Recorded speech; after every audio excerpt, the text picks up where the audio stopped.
Okay, let's unpack this.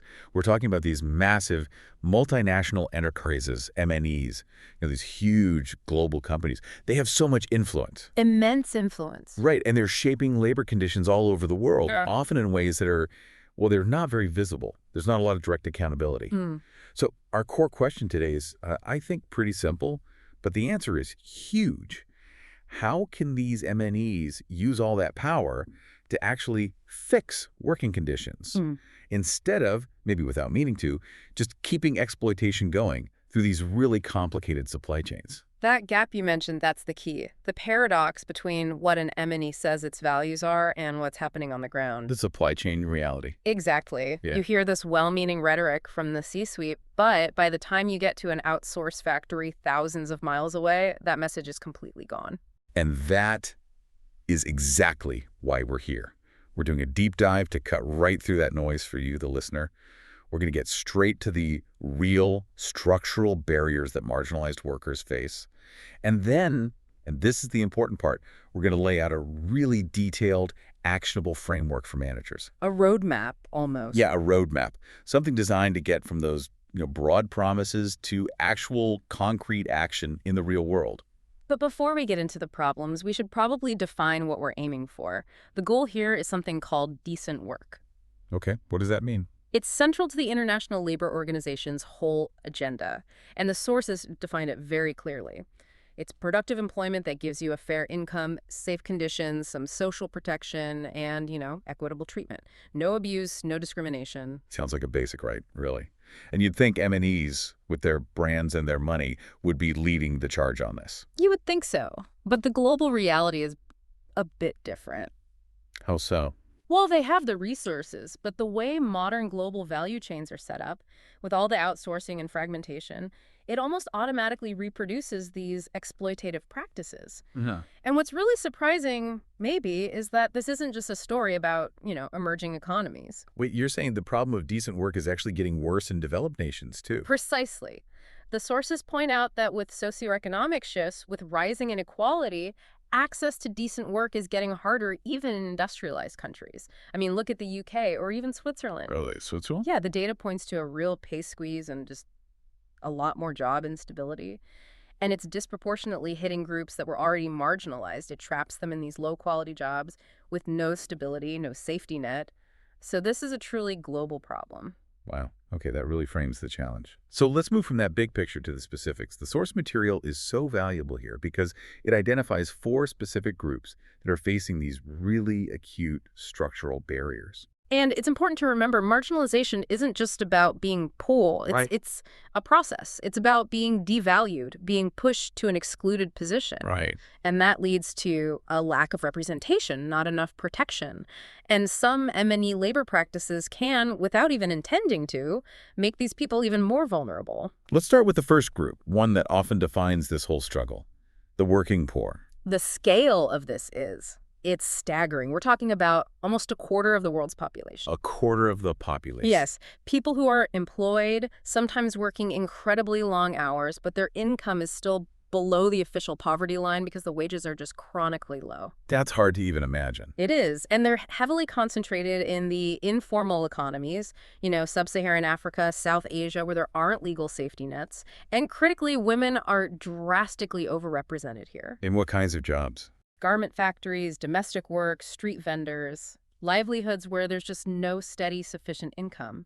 And that poverty, in turn, blocks access to education, to training, to anything that could lead to more dignified work. Okay, our second group is migrant workers. People who cross borders, often taking huge risks for the opportunities that MNEs can provide. And their challenges start the minute they arrive. They're often recruited for low or unskilled jobs, not because they are unskilled, but because their previous experience and skills are just ignored by the system. They're misrecognized. Completely. So they end up in unregulated jobs, they face high rates of injuries, xenophobia, abusive supervisors. You see this pattern in the Gulf states, but also in parts of Western Europe. And I'm guessing, just like with the working poor, there's a gender dimension to this. Absolutely. Women migrants get fewer opportunities than men. It's due to this deeply rooted segregation in the female labor market that pushes them into the lowest skilled jobs. Domestic work, light manufacturing, places where protections are weakest. Let's move to our third group, LGBTIQ plus workers. We all see the corporate pride campaigns in June, but what is the day-to-day reality for these workers on a global scale? It's deeply fractured. I mean, globally, only 71 countries even offer legal protection against discrimination. Only 71. Right, and even fewer have laws to support labor market equality. The result is just unacceptable levels of mistreatment, abuse, violence, hate speech in the workplace. They're marginalized, silenced, and it just completely stalls their career. And the sources draw a pretty disturbing line between this kind of prejudice and, well, bigger political movements. They do. The research is clear that the backlash against equality for sexual orientation and gender identity is often. It's fueled by the rise of populism, the alt-right turn in politics in a lot of places. So that political climate makes it riskier for everyone. It absolutely does. It makes corporate public support risky, which in turn makes private internal protection even more essential. Okay, finally, our fourth group, people with disabilities. What's the main barrier keeping them from decent work? The numbers are pretty stark. In the U.S., you have 18 million working-age people with disabilities, but only a third of them are employed. 33%. Exactly. And while discrimination is a part of it, the really critical structural barrier is the failure of employers to provide adequate, reasonable accommodation. Just not adapting the workplace. That's it. The unwillingness or inability of companies to make those adaptations is what limits participation for millions of people who are ready and willing to work. So we've really laid out the problem and the four groups facing these huge barriers. Now let's pivot to the first part of the solution, holding the external supply chain accountable. Right. Because managers can't just sign a policy and be done with it. You need embedded strategies. And the framework breaks this down into two big areas. Let's start with the first one, strengthening accountability in those global value chains. Yes. The idea is simple. If an MNE uses a supplier, they own the labor conditions in that supplier's factory. Period. So strategy A is about policy mandates and auditing. How does a headquarters make sure its standards are actually being followed down the chain? It has to be a formal mandate. Headquarters has to require specific working policies, compensation schemes across every single subsidiary and supplier, and they have to actively monitor it. Is there a company that does this well? The sources point to Unilever's commitment as a kind of benchmark. By 2030, they're aiming to provide a living wage for all employees, and that includes people employed by their suppliers. That sounds like a massive undertaking. It's huge. Yeah. And to enforce it, suppliers don't just sign a code of conduct, they have to publish an annual compliance report. And this is key undergo regular, independent, third-party audits. So the third-party audits are crucial, not self-policing. Right. They look for the things an internal check might miss. Hours worked, safety, proof of payment. But an audit only works if things are transparent, which brings us to strategy B. Leveraging technology for transparency. Exactly. MNEs need digital tools that can spot and reduce labor rights violations, ideally in real time. This involves embedding something called smart disclosure in their systems. Smart disclosure. What does that mean in practice? Think of it like a constant digital feedback loop, sharing information, maybe using blockchain or some other secure platform so that everyone has access to the data from headquarters right down to the floor worker. So if there's a sudden spike in overtime hours, an alarm goes off somewhere. Precisely. It makes it impossible for supplier operations to stay hidden in the dark. It reinforces that accountability. That's a powerful tool. So strategy C then brings in global standards and evaluation. This is about creating a common language for all of this, right? It is. It's about integrating internationally recognized standards into how you even evaluate your suppliers. This moves you beyond just following local law, which might be very weak. What kind of standards are we talking about? Primarily the ISO suite, ISO 9001 for quality, 14001 for environment, 45001 for health and safety, and especially the guidance in 26000 for social responsibility. They provide benchmarks that work anywhere in the world. Okay, but hold on. Isn't there a danger here? If MNEs are using these private international standards to police their suppliers, aren't they basically becoming private governments? What do the sources say about that risk? That is a critical point the research raises. In places where public governance is weak, where labor laws are ignored or don't even exist, These MNE-led schemes do effectively substitute for formal regulation. So the power to make the rules is shifting from governments to corporations. Yes. And the risk is that these corporate systems don't have the same public scrutiny or democratic checks and balances.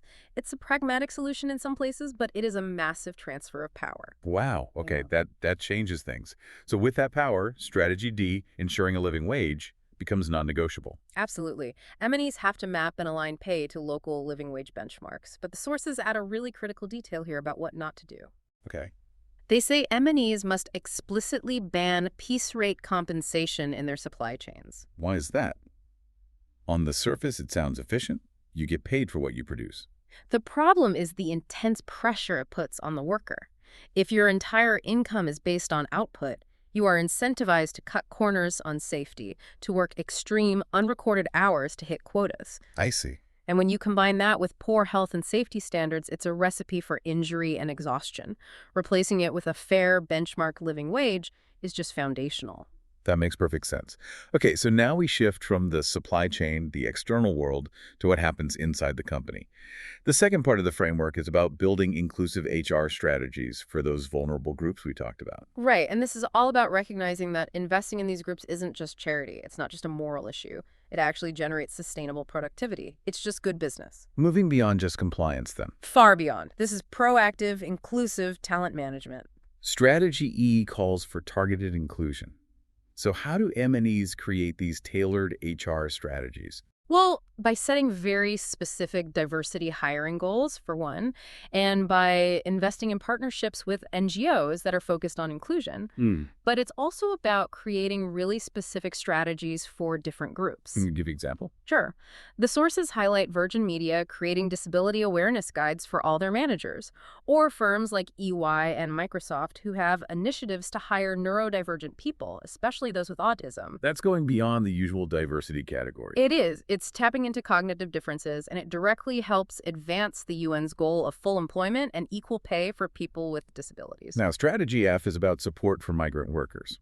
Yeah. You said earlier that they face a lot of fragility even when they're working for a big MNE. Yes, and MNEs have a real duty of care here. They need to provide comprehensive social benefits, health insurance, housing help, and offer multilingual training, legal assistance. Okay. But the source material points out a really interesting nuance. Migrant workers in MNEs are actually more likely to leave their jobs than those in non-MNEs. Wait, that seems backwards.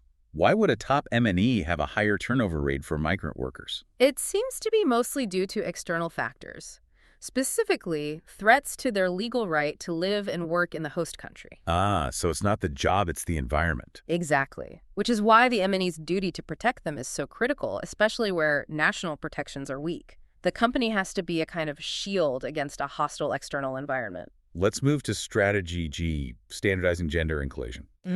The numbers you mentioned earlier were pretty shocking. They are. Only 17% of employees in the subsidiaries of the world's largest MNEs are female. It's incredibly low. To change that, headquarters has to mandate and monitor family-friendly policies across the entire group, no matter what the local standard is. What are the big ticket items here? The policies with the most impact? Childcare support, flexible scheduling, and robust, standardized maternity protections. Those are the keys to reducing the barriers that force women out of the workforce or stop them from getting promoted. Okay, our final strategy, H, is a really sensitive one. It's about allyship in restrictive contexts for LGBTIQ plus workers in places where it's not safe to be out. This is where the research talks about something called covert allyship.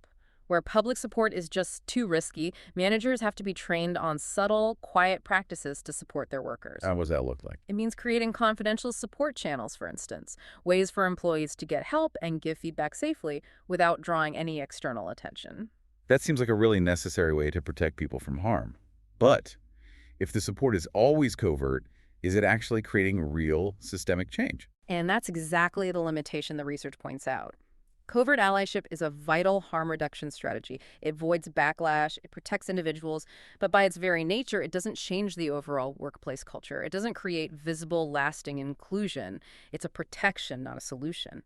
So when you look at all of it, from A to H, the whole framework, It's clear that MNEs are this crucial pillar for achieving decent work globally. Managers have to embrace that power and go way beyond just minimum compliance. They need these proactive strategies, recruitment, compensation, digital monitoring, allyship to really tackle labor exploitation. This deep dive has shown that decent work isn't a luxury. It's not some CSR afterthought you stick in an annual report.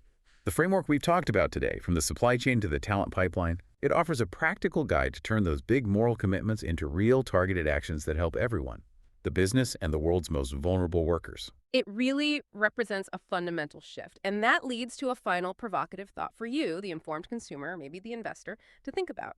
We've established that these M&E-led schemes can and do substitute for weak labor laws in some countries. So what responsibilities does that transfer of power from a weak government to a powerful private company place on you to make sure accountability is maintained? Where does your power begin when the rules of global labor are increasingly being written by the corporation?